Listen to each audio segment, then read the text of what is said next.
Well, former Governor Martin O'Malley, who's considering a run for the Democratic presidential nomination in 2016, made some national headlines today, primarily for what he didn't say. During a speech on an unrelated topic, O'Malley tried to steer clear of questions about Hillary Clinton's email controversy. 11 News reporter Kate Amara joins us in the studio with the details. Kate? Dan, of course, nobody's declared their candidacy yet. However, Hillary Clinton would be the overwhelming primary frontrunner and would be Martin O'Malley's chief competition. But today, he refused to take advantage of her predicament. He didn't criticize her, didn't defend her. He just clearly didn't want to talk about her. You're not going to ask about emails, are you?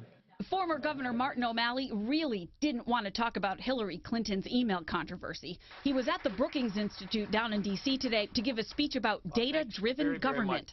I'm seriously considering running in 2016. So yes, I intend to talk about this whenever I can. But reporters in the audience wanted his take on a different kind of data, the email practices of his potential opponent in the 2016 Democratic presidential primary, Hillary Clinton using private email for official business. I thought it would be easier to carry just one device for my work and for my personal emails instead of two. Would he release his emails from his time as governor of Maryland? Should elected leaders be required to use official email? Frankly, I'm a little sick of the email drama, but in our state, whether you used a personal email or the public email or a carrier pigeon, it was all a public record subject to disclosure in response to any FOIA.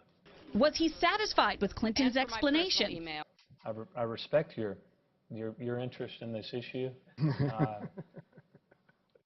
And I didn't watch the press conference yesterday, so I don't know.